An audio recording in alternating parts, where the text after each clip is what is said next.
रासायनिक बंध भी बोलते हैं। तो अब ये समझिए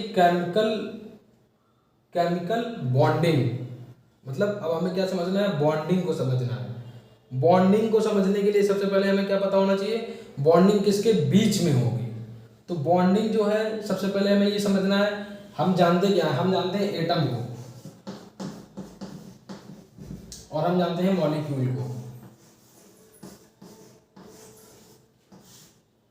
तो अब बॉन्डिंग हमको समझनी, मैंने पिछले कई वीडियो में एक बात बोली आपसे कि एटम इतना स्मॉल पार्टिकल होता है 10⁻⁻10 मीटर, जिसको हम लोग अपनी आंखों से देख नहीं सकते हैं। तो मैंने कई बार आपको एक बात बताई कि अगर एक एटम रखा है उसको देख नहीं सकते तो उसके बगल में एक और एटम रख दिया, उसके बगल में एक और एटम रख दिया, तो वो विजुअल फॉर्मेशन गेन करने लगते हैं या फिर वो रिएक्शन में पार्टिसिपेट मॉलिक्यूल करते हैं और उस मॉलिक्यूल की पोजीशन को गेन कर लेते हैं जब एटम, तो वो एटम के बगल में रख देने मात्र भर से ही नहीं वो मॉलिक्यूल में कन्वर्ट हो जाएगा। वो एटम दूसरे एटम के साथ बॉन्ड फॉर्मेशन करेगा और जब वो बॉन्ड फॉर्मेशन करेगा तो वो एटॉमिक बॉन्ड फॉर्मेशन होगा। तो बॉन्ड फॉर्मेशन जो है वो हमारा एटॉमिक लेवल पे भी होगा, मॉलिक्यूल लेवल पे भी होगा। मॉलिक्यूल हमारे क्या है, एटम के बॉन्ड के फॉर्मेशन से हमारा मॉलिक्यूल बना है। एटम हमारी आइसोलेटेड यूनिट है, मतलब एक सिंगल यूनिट है, लेकिन वो सिंगल यूनिट क्या कर रही है, एटम से एटम मिलकर मॉलिक्यूल बना रहे हैं, लेकिन मॉलिक्यूल भी मॉलिक्यूल से बॉन्डिंग करते हैं, यही आपको समझना है। तो केमिकल बॉन्डिंग चैप्टर जो है उसको जब आप छोटी छोटी चीज़ें आपको समझ में आ जाएंगी तभी ये चैप्टर आपको समझ में आ पाएगा। तो इससे पहले हमें ये समझ में आना चाहिए कि केमिकल बॉन्डिंग हम लोग कराएंगे किन के बीच में। तो केमिकल बॉन्डिंग जो हमें कंपाउंड लास्ट में एट द लास्ट हमें कंपाउंड कोई मिलता है, अमोनिया है, H2SO4 है, या फिर हमारा नाइट्रिक एसिड है, कुछ भी है, तो वो फाइनल जो केमिकल कंपाउंड हमको मिल रहा है वो केमिकल कंपाउंड भी हमारा उसमें अलग अलग एटम जो हैं वो बॉन्ड फॉर्मेशन करके जुड़े हुए हैं। तो उन बॉन्ड फॉर्मेशन को हम लोगों को समझना है। तो एटम का भी बॉन्ड फॉर्मेशन हम लोग देखेंगे, मॉलिक्यूल का भी बॉन्ड फॉर्मेशन देखेंगे और हम लोग आयंस का भी बॉन्ड फॉर्मेशन देखेंगे। तो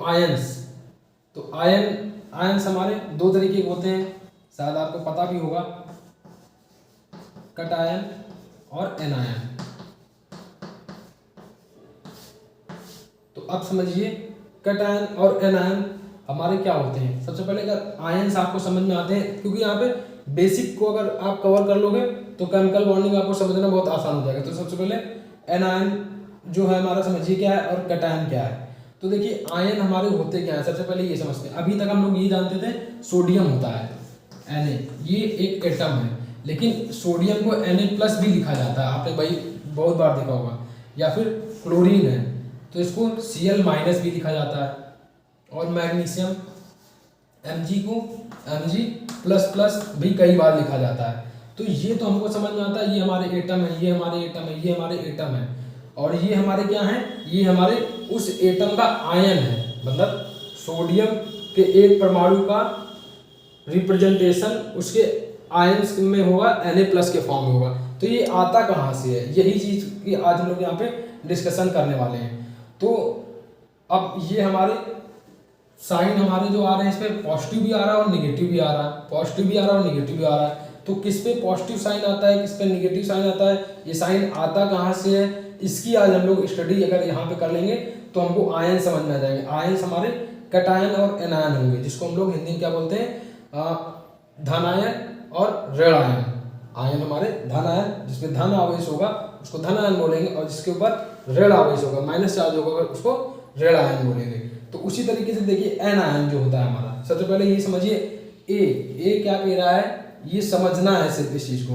ए बोल रहा है आओ, बुला रहा है, किसको बुला रहा है, इलेक्ट्रॉन को। क्योंकि एक बात आप लोग हमेशा जानते हो, ये हमारा अगर न्यूक्लियस है, न्यूक्लियस के ये चारों तरफ ऑर्बिट है, तो ऑर्बिट में ही हमारे क्या कर रहे हैं, इलेक्ट्रॉन मोशन में है, इलेक्ट्रॉन हमारे मोशन में है, और हमारा न्यूक्लियस में हमारे प्रोटॉन और न्यूट्रॉन होते हैं। क्योंकि आप लोग जानते हो प्रोटॉन पर पॉजिटिव आवेश होता है और इलेक्ट्रॉन पर माइनस आवेश होता है। और जब कोई, जैसे अगर बात करी जाए सोडियम की, सोडियम के एक एटम की, तो सोडियम के एक एटम में Z = P = E से 11 इलेक्ट्रॉन है, और इसमें प्रोटॉनों की संख्या भी 11 ही है। तो अगर इसको मैं -11 से अगर शो कर दूं, प्रोटॉन +11 से और इलेक्ट्रॉन को -11 से अगर शो कर दूं, तो जो सोडियम का रिप्रेजेंटेशन है, इस सोडियम का रिप्रेजेंटेशन जो है, इसको आप समझिए, इसमें प्रोटॉन कितने हैं, प्रोटॉन है +11 और इलेक्ट्रॉन कितने हैं -11। तो इस पे चार्ज कितना आया, 0 का। इस पे चार्ज कितना आया, 0 का, 0 चार्ज हो गया, मतलब +11 -11 ये आपस में कैंसिल आउट हो जाएंगे। तो हमारा इस पे रिजल्टेंट चार्ज हमारा कितना बचा है, 0 बचा। मतलब कि ये चीज बता रहा है एटम हमारा क्या है, स्टेबल पोजीशन में, स्थायी अवस्था में है। तो अगर ये अनस्टेबल पोजीशन पे हो जाए तब इस पे क्या आएंगे, चार्जेस आएंगे। चार्जेस क्या आएंगे और किस तरीके से आएंगे, तो आप ये समझिए, मेटल जो होते हैं, मेटल पे हमेशा पॉजिटिव चार्ज आता है, नॉन मेटल पे नेगेटिव चार्ज आता है। मेटल पे पॉजिटिव चार्ज ही क्यों आता है, नॉन मेटल पे नेगेटिव भी आता है, उसकी भी बात करते हैं। अब ये चार्ज, ये तो हमें बात समझ में आई, ये इसका रिप्रेजेंटेशन हो गया। तो ये रिप्रेजेंटेशन क्या कह रहा है, इसको समझते हैं। Na+ कहाँ से आया, तो Na+ क्या शो कर रहा है, यही मैं आपको बताने की कोशिश कर रहा हूँ। आप ये देखिए, ये क्या है, सोडियम का एक आयन है जिसपे 1+ चार्ज है। तो अगर मैं बात करूँ इसमें इलेक्ट्रॉन कितने हैं, तो आप बताओगे इसमें सोडियम के एक एटम के पास 11 इलेक्ट्रॉन थे। इलेक्ट्रॉन की बात नहीं, प्रोटॉन की बात करते हैं। प्रोटॉन इसमें कितने होंगे, इसमें +11 प्रोटॉन होंगे, इसमें +11 प्रोटॉन होंगे। सोडियम के इस आयन के पास 11 +11 प्रोटॉन होंगे। इलेक्ट्रॉन कितने होंगे अभी वो बात नहीं करते हैं, लेकिन सोडियम के एक एटम के पास कितने इलेक्ट्रॉन थे, -11, और प्रोटॉन कितने थे, +11। लेकिन अगर बात करें सोडियम के एक आयन जिसपे Na+ लगा हुआ है, तो उसके पास इलेक्ट्रॉन कितने हैं, तो इलेक्ट्रॉन हमें नहीं पता भी कितने हैं। तो आइए पहले यहाँ पे एक बात कर लेते हैं। सबसे पहले ये समझिए, न्यूक्लियस में प्रोटॉन और न्यूट्रॉन होते हैं।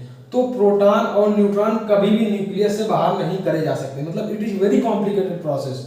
इतना कॉम्प्लिकेटेड प्रोसेस है कि अगर आप इसको बाहर अगर आप करने के लिए आपने हाई टेक्नोलॉजी का भी इस्तेमाल किया तो उससे ज़्यादा तो कॉस्ट आ जाएगी। तो सबसे पहले हम लोग सारी जो कैलकुलेशन है वो बेस्ड ऑन किस पे, वो इलेक्ट्रॉन पे। या तो हम इलेक्ट्रॉन इनबिल्ट कराएंगे या तो इसमें से आउट कर देंगे, इसको बाहर कर लेंगे। बस सारी साइंस हमारी इसी पे डिपेंड है, सारी केमिस्ट्री हमारी सिर्फ इस इलेक्ट्रॉन पे डिपेंड करती है। या हमारे पास दो ऑप्शन है, या तो हम इसमें इलेक्ट्रॉन एंटर करा सकते हैं, वो भी इनकी लास्ट ऑर्बिट में, ज़्यादातर लास्ट ऑर्बिट में, क्योंकि सेकेंड लास्ट तक भी एंटर कराए जा सकते हैं बाई प्रेशर और एटमॉस्फेरिक कंडीशन को चेंज करके। लेकिन अभी हम लोग सिर्फ ये बात करते हैं कि इलेक्ट्रॉन को हमारे पास सिर्फ क्या है, हमारे पास दो पोजीशन है सिर्फ मेरे पास, कि या तो मैं इसमें इलेक्ट्रॉन को एंटर करा सकता हूँ किसी भी एटम के, किसी भी, हमारे पास टोटल 118 एलिमेंट होते हैं, किसी भी 118 एलिमेंट के किसी भी एटम की लास्ट ऑर्बिट से या तो हम लोग इलेक्ट्रॉन को इंटर करा सकते हैं या तो बाहर कर सकते हैं। तो आप ये समझिए, इलेक्ट्रॉन के ऊपर कैसा चार्ज है, माइनस चार्ज है, जिसको हम लोग माइनस से रिप्रेजेंट करते हैं। अब ये समझिए +11 और -11 जब आपस में जुड़े तो कितना आया रिजल्टेंट, 0। और रिजल्टेंट हमको यहाँ पे कितना लाना है, +1 रिजल्टेंट लाना है, +1 लाना है। तो यहाँ पर हमारे इलेक्ट्रॉन कितने होने चाहिए, -10। अब आप जोड़िए -10 और +11, भाई हमारे पास यहाँ प्रोटॉन कितने हैं, 11 है, 11 प्रोटॉन और -10 इलेक्ट्रॉन जब जोड़ा तो हमें यहाँ पर +1 बच रहा।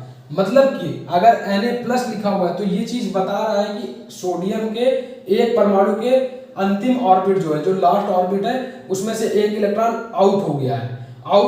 तो इसकी वजह से इसका जो नेचर है प्रोटॉन के पॉजिटिविटी मेरी कितनी बढ़ गई, 1 नंबर की बढ़ गई। इसको यहाँ पे रिप्रेजेंट कर दिया गया है। मतलब यही समझिए, हम लोग सिर्फ इलेक्ट्रॉन से ही छेड़छाड़ करेंगे, प्रोटॉन हमेशा हमारे सेम कंडीशन में रहेंगे। एक नेक्स्ट एग्जांपल समझिए क्लोरीन का, तब आपको ज्यादा समझ में आएगा। अब क्लोरीन का, अब ये समझिए क्लोरीन जो होता है हमारा, क्लोरीन 17 इसका एटॉमिक नंबर होता है। तो अगर क्लोरीन का अगर समझा जाए, क्लोरीन के एक एटम के पास -17 इलेक्ट्रॉन होंगे और प्रोटॉन इसके पास कितने होंगे, +17 होंगे। और हमें इस पे एक माइनस चार्ज शो करना है। माइनस चार्ज शो करने के लिए अब ये समझिए -17 और +17 अब जब जुड़ेगा तो इसका रिजल्टेंट चार्ज कितना आएगा, 0 आएगा। मतलब ये जो क्लोरीन का एक एटम है ये स्टेबल फॉर्म में है। लेकिन यहाँ अगर बात करी जाए इस जगह पे क्लोरीन, तो हमें लाना कितना है, हमें इस पर -1 शो करना है। और हमारे पास जो प्लस प्रोटॉन है 17, ये हमारे हमेशा ही चेंज नहीं होंगे, वो जितने हैं उतने ही रहेंगे। यहाँ पे देखिए, यहाँ पे हम लोग सिर्फ चेंज किसमें कर सकते हैं, इलेक्ट्रॉनों के नंबर में। या तो हम लोग इलेक्ट्रॉन इसमें से बाहर करेंगे, जैसे यहाँ पर देखिए एक इलेक्ट्रॉन यहाँ पर से बाहर कर लिया, सोडियम के एक एटम से एक इलेक्ट्रॉन बाहर कर लिया, तो पहले -11 थे तो अब -10 ही बचे। जब -10 + 11 से जब ये ऐड हुआ तब यहाँ पे रिजल्टेंट आया +1। मतलब Na+ शो कर रहा है कि सोडियम के एक परमाणु के पास इलेक्ट्रॉन की एक कमी हो गई है। प्लस चार्ज हमेशा कमी को शो कर रहा है। इससे आप कभी कंफ्यूज मत हो जाइएगा कि इसके ऊपर प्लस चार्ज आ गया तो ये अधिकता को शो कर रहा है, नहीं।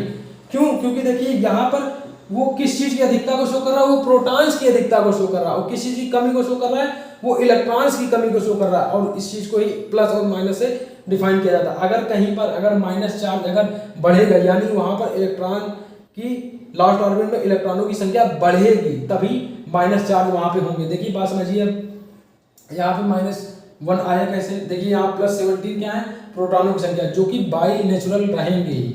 और बाई नेचुरल इसके पास, इसके एक क्लोरीन के एक एटम के पास -17 इलेक्ट्रॉन है। लेकिन हमें रिजल्टेंट कितना लाना है, रिजल्टेंट हमें -1 लाना है। हमें यहाँ पर माइनस साइन शो कराना है। तो इस वजह से मुझे यहाँ पर अगर -17 अगर मैं लूँगा तो 17 कैंसिल आउट हो जाएगा, तो -18 लेना पड़ेगा। मतलब ये चीज़ ये बता रहा है, क्लोरीन के एक एटम के पास अगर 17 इलेक्ट्रॉन है तो क्लोरीन के एक आयन के पास 18 इलेक्ट्रॉन होंगे। सोडियम के एक एटम के पास अगर 11 इलेक्ट्रॉन है तो सोडियम के एक आयन के पास 10 इलेक्ट्रॉन होंगे। ये समझिए। तो इसी से ही अगर पॉजिटिव चार्ज आ रहा है तो यानी इलेक्ट्रॉनों की कमी हो रही है, अगर निगेटिव चार्ज आ रहा है तो इलेक्ट्रॉनों की बढ़ोतरी हो रही है। देखिए क्यों, इलेक्ट्रॉन बढ़ेंगे तो माइनस चार्ज बढ़ेगा।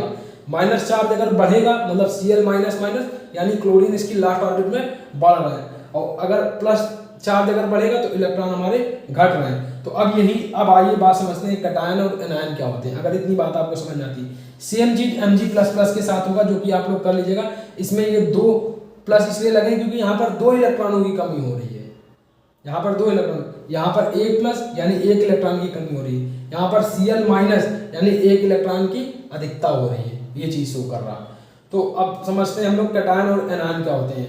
क्योंकि देखिए केमिकल बॉन्डिंग, एटम हमें समझ में आते हैं क्या होते हैं, मॉलिक्यूल हमें समझ में आते हैं, इनके बीच में बॉन्ड फॉर्मेशन आप समझ लोगे इजीली। लेकिन आयंस को जब तक नहीं समझोगे तो आयंस में भी बॉन्ड फॉर्मेशन होगा, तब तक आपको वो समझ में नहीं आएगा। तो अभी मेरे हिसाब से इतनी बातें आपको समझ में आई। तो इस 2 बातों को और समझेंगे, इसके बाद आप नोट करिएगा। सबसे पहले एनायन समझते हैं क्या होता है और कैटायन क्या समझता होता है।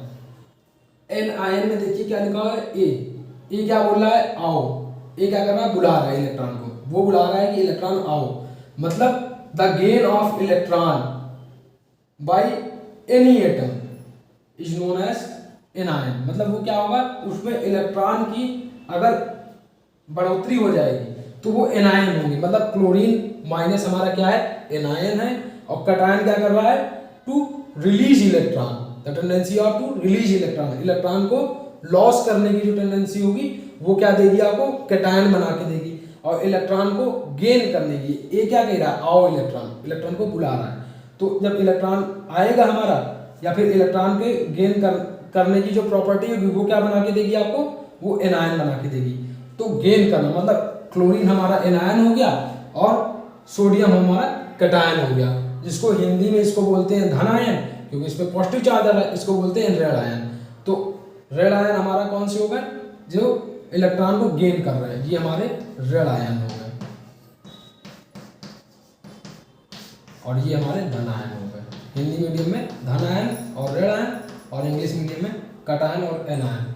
तो अब ये समझिए एटम जो है हमारा, जैसे अगर कुछ एटम की बात करें,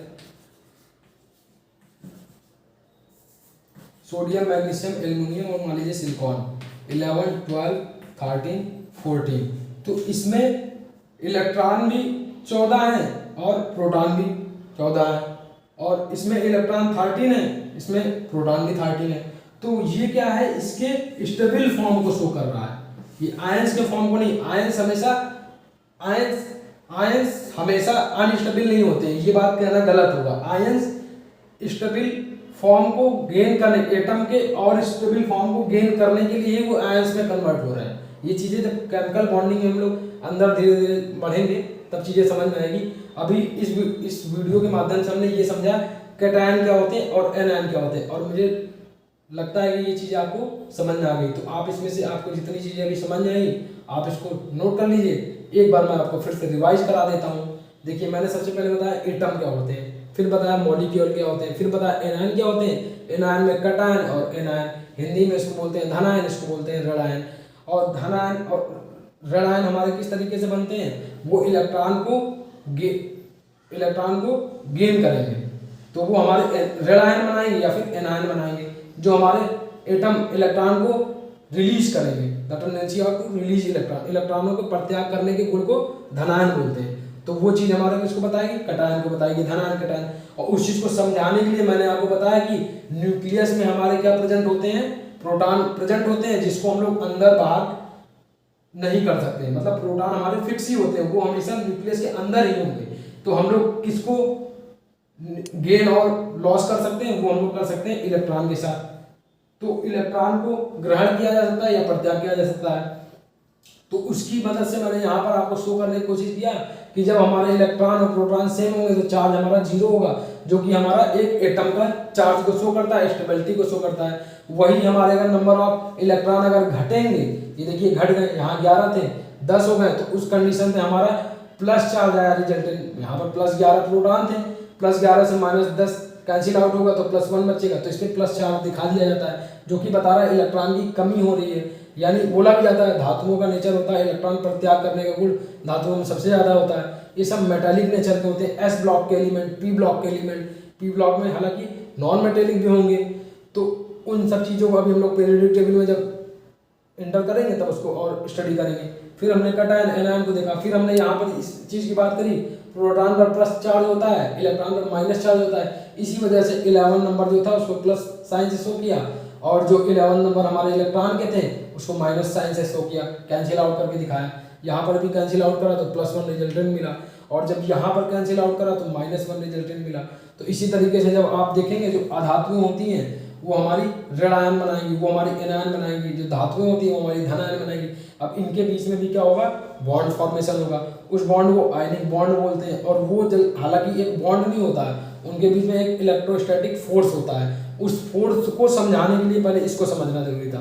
तो आप इसको पहले नोट कर लीजिए, फिर मैं इसको रफ करता हूँ, उसके बाद फिर हम लोग बात करते हैं आयनिक बॉन्ड या बॉन्ड की श्रेणी में आगे बढ़ते हैं।